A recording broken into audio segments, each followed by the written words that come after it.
What's happening, fam? This is episode 93, Podcast.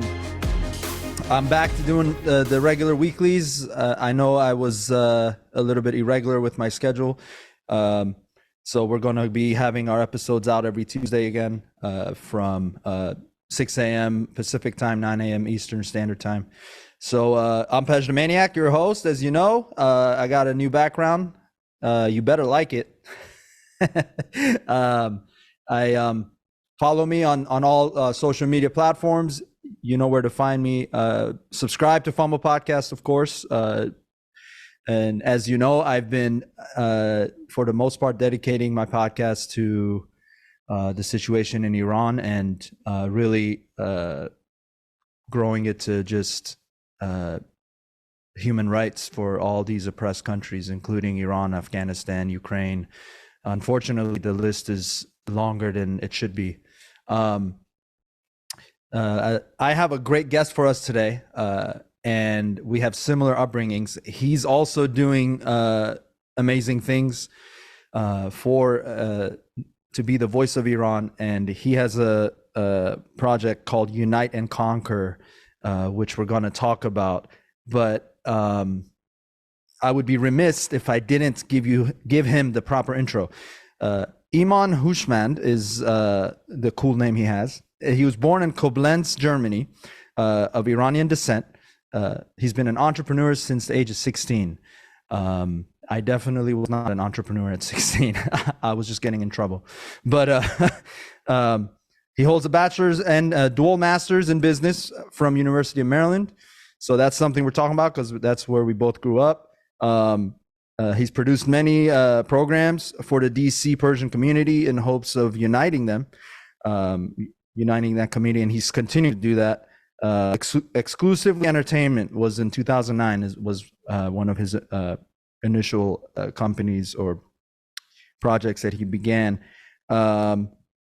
He has a love for music. That's another commonality we have, and entertaining, which is we're going to dive into as well.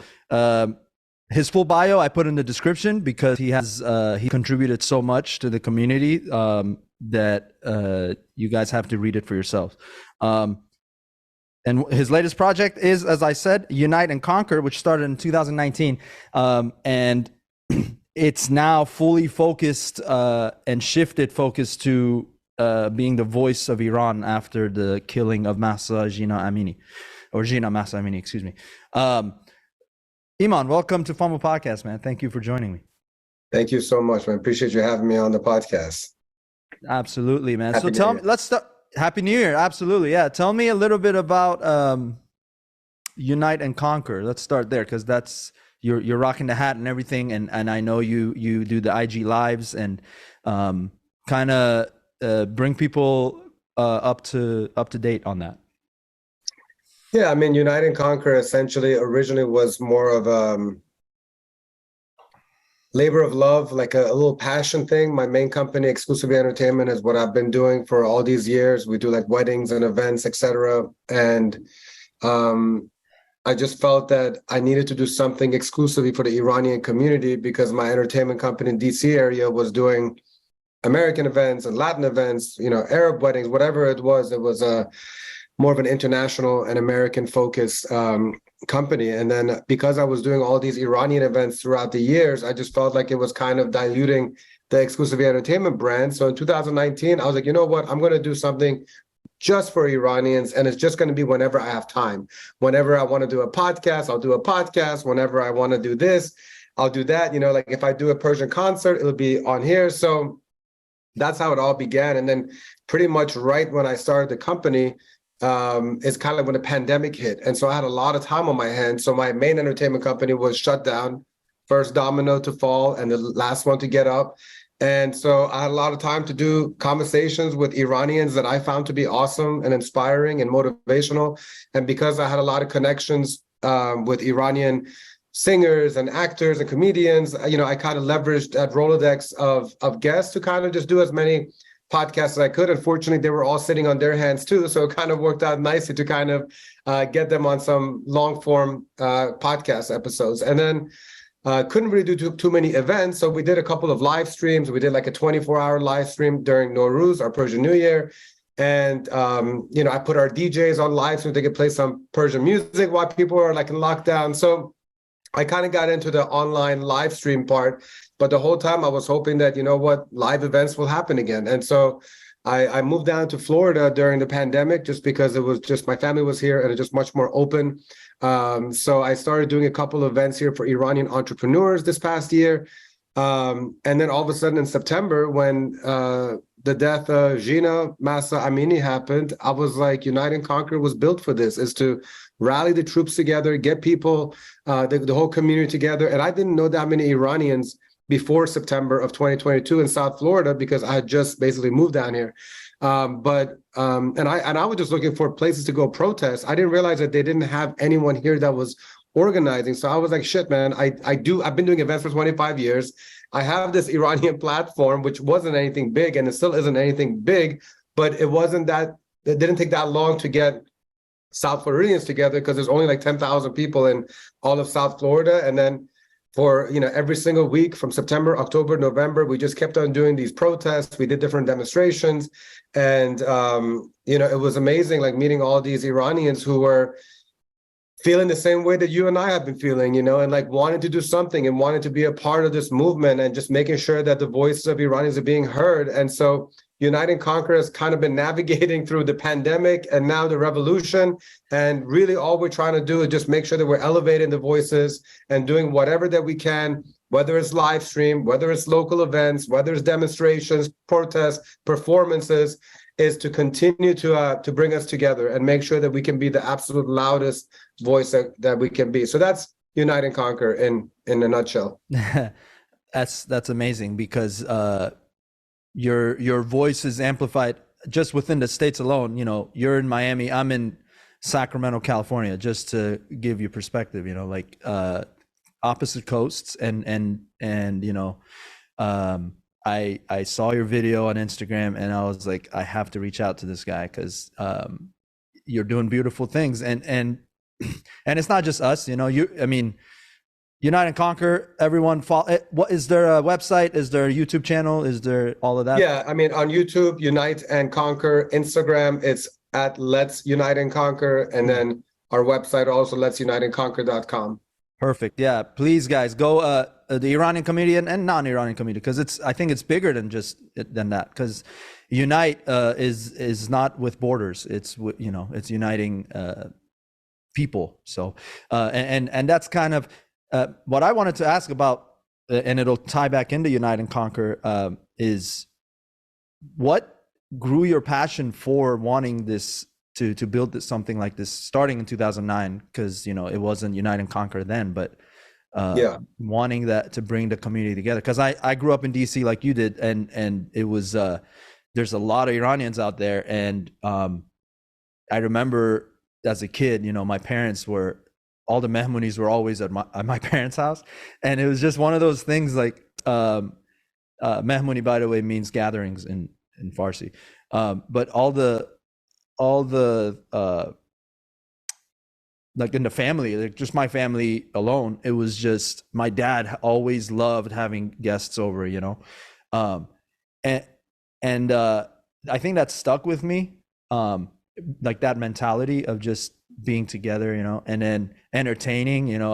I like yourself was involved in music, and I grew up, being the clown of the family, whether they liked it or not. And then, but when we left Maryland in 2003, and most of my uncles and aunts are still out there, and it was just like every time we called them, like every so often, we're like, is everyone still getting together? And unfortunately, like a lot of times they were saying, you guys were the life of the party, which it doesn't. Like that didn't make sense to me. I was like, why did it have to be like that, right? It could have been, we can still get together and then I started to think outside of the family, and it started to become more like, and then I started thinking outside of just the Iranian community. And I grew up, I was born in Iran, but I grew up in Maryland from the age of 8 all the way till 17. And then I moved out here and I've been here since. But what I want to ask you is what grew that passion for you? You know how they say like you usually want what you can't get or what you don't have, and I feel like having been born in born in Germany, um, I think a lot of people who didn't live in Iran or they didn't live in their motherland, I feel like anybody can relate to this. You always have this yearning of like what it could be like, and you feel like a part of your identity is just kind of like missing. Like you kind of have to like fill a void. And I feel like it's on a spectrum. And I think I went on the complete opposite of like all in, trying to learn as much about my culture, wanting to be around my people as much as possible. And when I was born in Germany in 1980, my first 10 years, my parents had just immigrated right after revolution. And even though we were in a super small city in Koblenz, like at the time, like maybe like 40,000 people and maybe like 18 Iranians, I just felt like I remember my parents organizing events for Nowruz and getting those few Iranians together. And like they used to have like monthly bowling nights with Iranians. So like even though I was being born and raised in Germany, I felt that my parents were also these Iranian event organizers and wanted to be around their own people. And so part of it, I feel like it's just this natural yearning of wanting to be connected to your people. There's also an ingredient of your environment and your parents, you know, how much they care about it. And so they definitely cared a lot about celebrating our Nowruzes and doing all these different things throughout the whole year so that their children could feel as Iranian as possible, you know. And I'm sure most of it is also they themselves wanted to have that feeling as well. And so when I came to the States when I was 10 years old, I remember like just elementary, middle, high school, I could just never really fit in because I was mostly in places where there weren't that many Iranians. And then all of a sudden, when I was like 16 years old, I went to a wedding, like a family wedding, and I saw like a DJ for the first time live, and I saw that there was an Iranian DJ playing Iranian music, and I was like, "What is this?" I was like, "Who is this guy? How much is he getting paid? How hard is this?" You know, literally. And then somebody is like, "Oh, he's getting paid $500." And in 1996, for a 16-year-old, $500 is a lot, even right now, especially for like DJing. I was like, "Hell yeah, I can do this." Yeah. And I had a cousin who was the same age. His name was Iman. I was like, Iman, man, let's do this, man. Like, I didn't even own a CD at that point ever. But I was like, and I didn't even know any Persian music, but I was like, I want to do this. And then long story short, I kind of we got into DJing. And very quickly, because there weren't that many DJ options, we started taking over all the Iranian weddings and events and whatever. And then all of a sudden, I just built a community of Iranians around. And I was like, holy shit. For the first time ever, I feel like I belong somewhere, you know? And so it carried over to University of Maryland and being like the Iranian Students Foundation, being one of the VPs of marketing. And throughout college, I was DJing the Charshab Masuri events and Nowruz events and Shab Yalda and Mehragan. And so, you know, throughout college, I went from being previously an insecure, can't fit in anywhere to like, okay, now I have a community, you know? So I think that sense of belonging was a huge reason why from a very early age in the teenage years, I just knew that this is a community that I want to work with, that I want to serve, that I want to get closer with and be connected to my people. That's beautiful. I've been to those events, by the way, when I was, I know, but it's funny. I'm sure we crossed paths. Yeah, I'm sure we crossed paths. It's crazy though, like how it took till now, which is a great reason to I love it. Yeah. To unite. No pun intended. But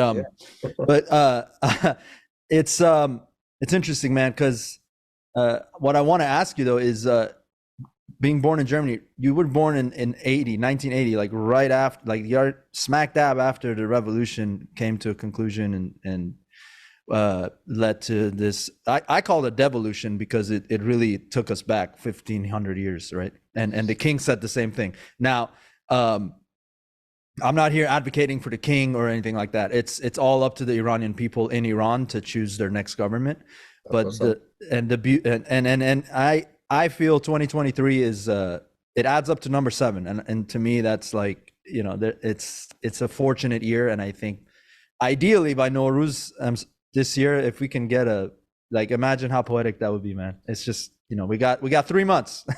So it will be one hell of a party, man. And we're going to do an event, and I would love for you to be there and entertain our guests as best as you can. You know, it would be an honor, man. It would be an honor. Of course, though, what I was going to ask you is, have you ever gone to Iran? Have you visited?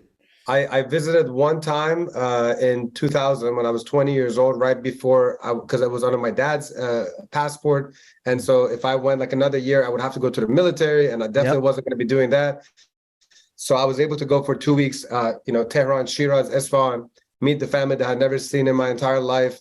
And that was the first and last time that I went there. What was that experience for you? Like, you know. Man, it was amazing because, and this is one of the things that this revolution stripped many of us of, is the fact that, like your favorite uncle, your favorite aunt, you never, people didn't get a chance to do that because they wouldn't see their family for 10, 20, 30, 40 years ever. And so all those years I was deprived of meeting my entire dad's side of the family.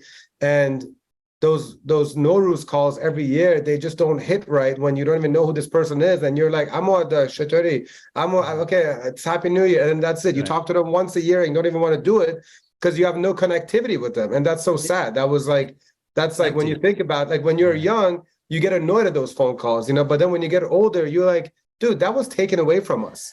Yeah. That was like, our parents didn't get a chance to be around their children or their brothers, their sisters, to take care of their parents. Like, it threw everybody all over the world, in the worst way possible.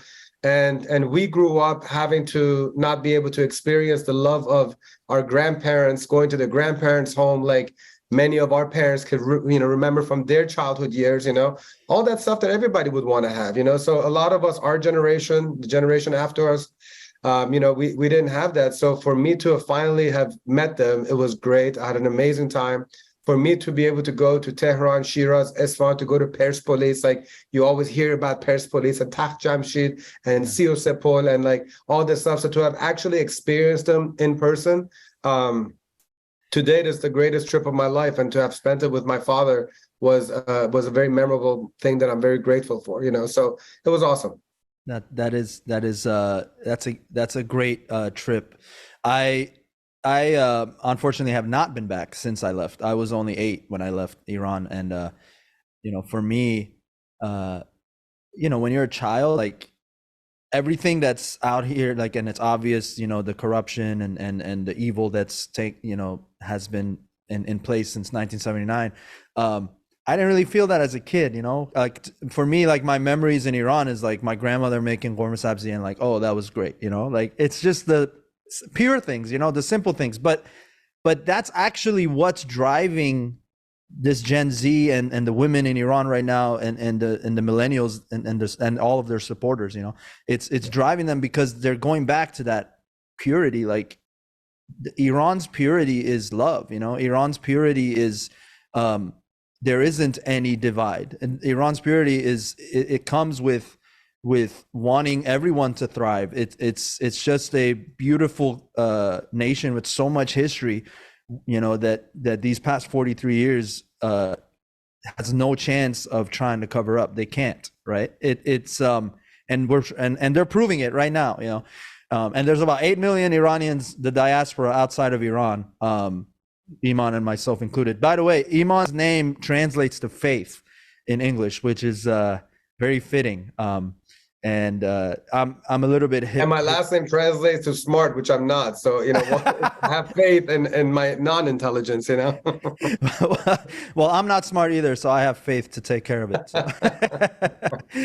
And you are smart, man. The fact that you've accomplished what you've accomplished over the past 20 plus years is beautiful to see. We're children of revolution, right? We're children of post-revolution, and your journey took you to Germany. My journey took me to Maryland from the get, and I was born into the Baha'i religion too, so that was a whole other challenge. My family faced, which is it's the main reason why we left. They shut my dad's business down in Saravan, which is under attack right now, and they shut it down 3 times. And by the 3rd time, my dad, I'll never forget it, he sat my sister, myself, and my mom around the little coffee table. He's like, "Darim mirim kharij," and which means we're leaving Iran, but we're going overseas. But we literally didn't know where, and many Iranians share that same story that are now outside of Iran. So with United, that's by the way, all of us, sorry to cut you off, but that's why people like you and I, it's personal. It's very You know? personal. It's 100% personal. And like you said, talking to your dais and uncles and amus over there in Iran when you were younger, it felt empty, right? Because you didn't have that connection. Not until later when, when we start to really break that down, we're like, damn, that we got robbed of that, right? So, I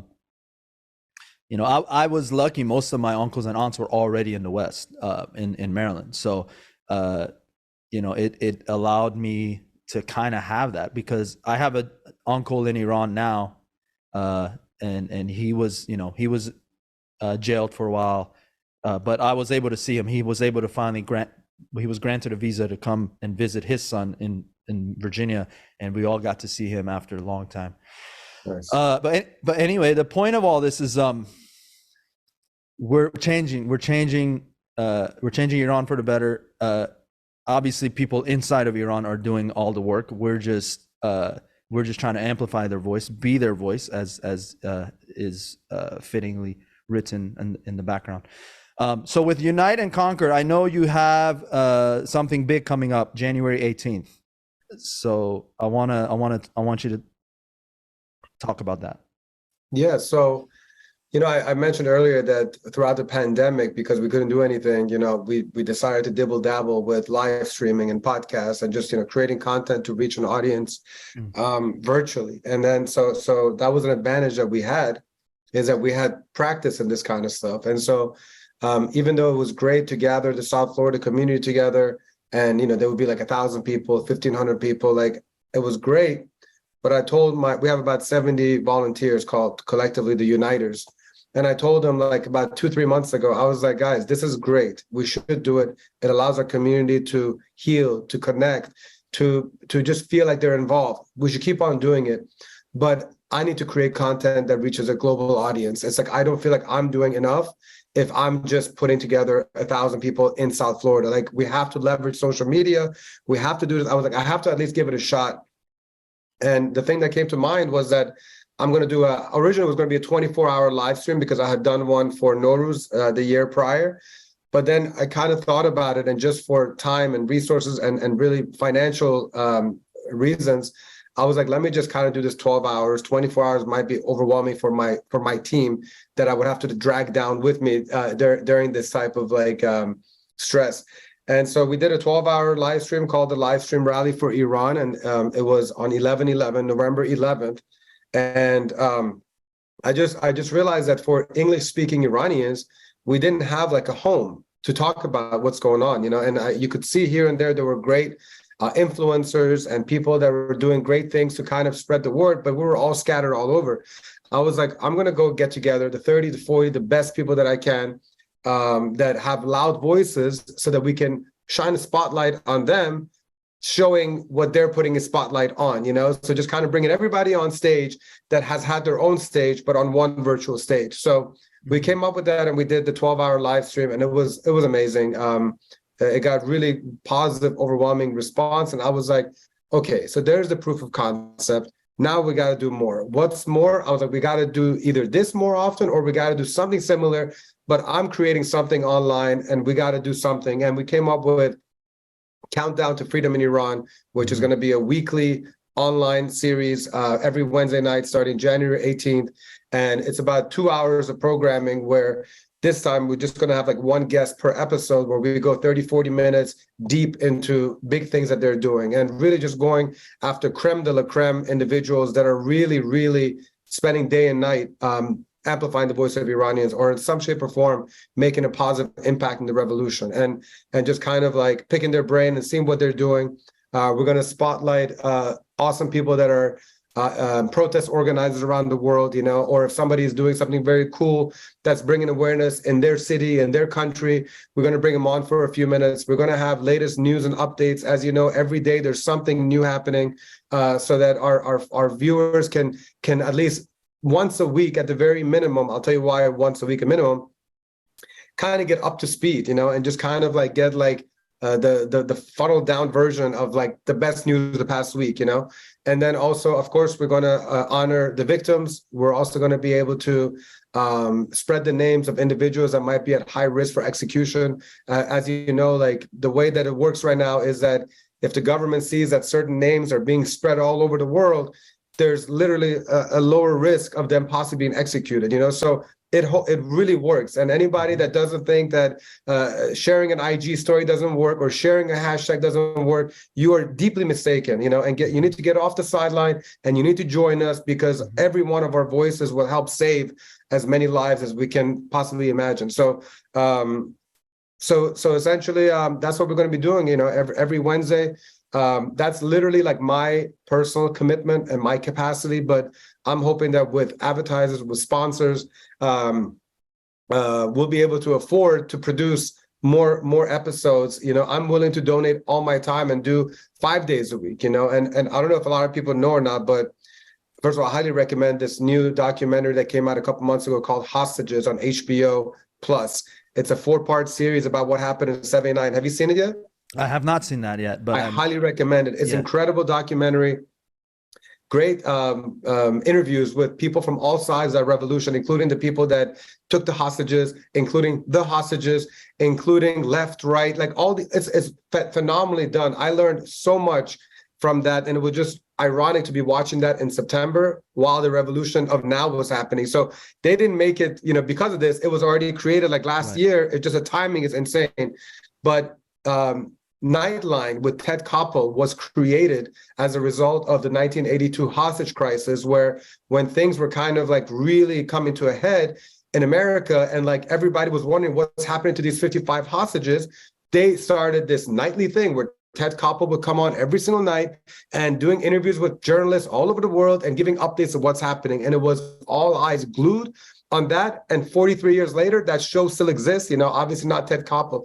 So for me, it's like, man, English-speaking Iranians, we do not have that, which is insane to me. Like, I'm not a newscaster, but we now all have become journalists and whatever. So I'm like, fuck it, man. Like, I apologize for cursing, but no, go for I was like, I told our whole team, I was like, local stuff is great, but whoever wants to all of a sudden become a producer, let's go, So we have like random individuals who just for the love of country are now co-producers. I was like, I want you all's names as co-producers of this, so of our 70 uniters, about 8 of them are now producers who like 4 months ago were HR directors and stay-at-home moms or whatever. But like, I was like, no, you're freaking producers, and let's produce something that is truly of value and benefit to this movement, And so I'm just crossing my fingers that it'll be well received and that it'll get the support that it needs, so that we can do this 3, 4, 5 nights a week, whatever it takes, so that then we really feel like, okay, we gave it all for this revolution.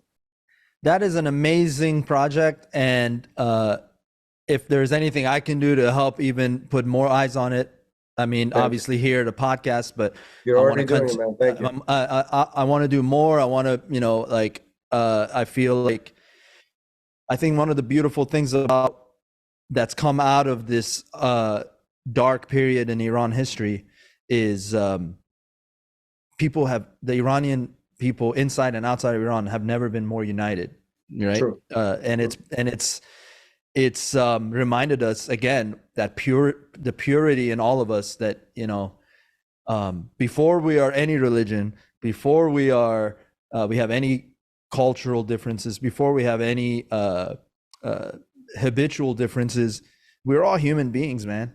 And I think we've just gotten back down to the basics. It's not a complicated matter. It's actually a very simple thing. We're all human beings. And again, I grew up in America, and I considered myself an Iranian, but culturally I was way more American, right? And so it was just like, I was in metal bands growing up and stuff. Like, I was just things that even my own like immediate family would bat an eye at, right? But it's like, it's hilarious because it came from something within me it's now just like many of yourself and many other Iranians is this passion that we all have.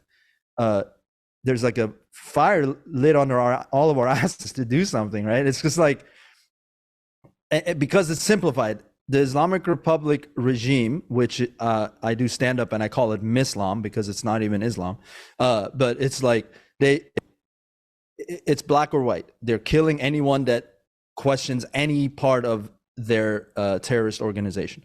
And So it's simple. Okay, if whether we march or don't march, you're going to kill us. So then we're done with you. And that's literally what's it's funny, I call it their biggest mistake was being so aggressive, right? If they actually wanted to sustain power, they would have calmed the fuck down, but they didn't. And great, because now you're out. So it's a beautiful thing you're doing with Unite and Conquer. Guys, everyone watching and listening, check out January 18th.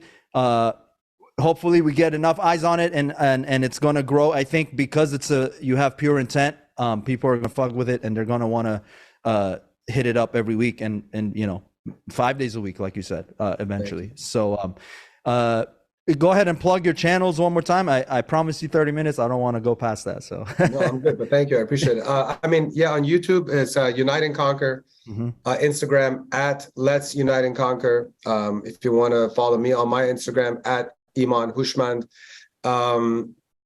But yeah, I just want to say thank you. I appreciate you giving me this opportunity to use your platform to talk about something that's obviously very near dear to me and to you as well. So keep on doing great stuff. I'm glad that we got connected through the content that we put out, so we hopefully get to continue to support each other, and we get to celebrate a free Iran this year, man. I genuinely believe it's right around the corner. One of my goals, I've said it on this podcast before, is, and then we can end this, but one of my goals is, because I've never been back to Iran, it's almost like, I'm a very hippie guy. I didn't even know I was, but I guess I've become more hippie. But it's like, I always feel like everything happens for a reason. Like you said, right? Like the timing of everything, right? Like that HBO Max documentary. Why did it come out now? Or was it out before? Like, to me, all of these things are lining up. It's just something beautiful is happening. I believe there's a mental evolution taking place right now in the world. Like, people are starting to grow beyond the limitations that we've created for ourselves. And I feel like we're realizing how much power, and I post this all the time, we the people have the power. But what I wanted to end on is one of my goals, personal goals, is the time I'm going to go back to Iran, obviously it's going to be a free Iran, but more importantly, I want to take all of the things I've built here in America. I want to take that, my stand-up, my music, my acting. I want to take all of that Vasat to Tehran. I just want to be like, I want to do a stand-up in front of Azadi, like that to me is like, and we can make it happen, why the hell not? Yeah, what I mean? And we can combine our powers and conquer all of it. Speaking of conquer. Conquer. Exactly. Iman, I appreciate you coming on Fumble Podcast. Everyone, subscribe and follow to Unite and Conquer. Follow Iman Huschmand on Instagram and all his platforms. I'll have them all on the screen here. I'm Pej the Maniac. Follow me. You know where to find me. Fumble Podcast. Subscribe wherever you take it in. Video of this episode and all episodes are on YouTube and Spotify. This has been episode 93, and it's an important one. Woman, law, freedom, free Iran, peace in the Middle East. Thank you, Pej. Thank you.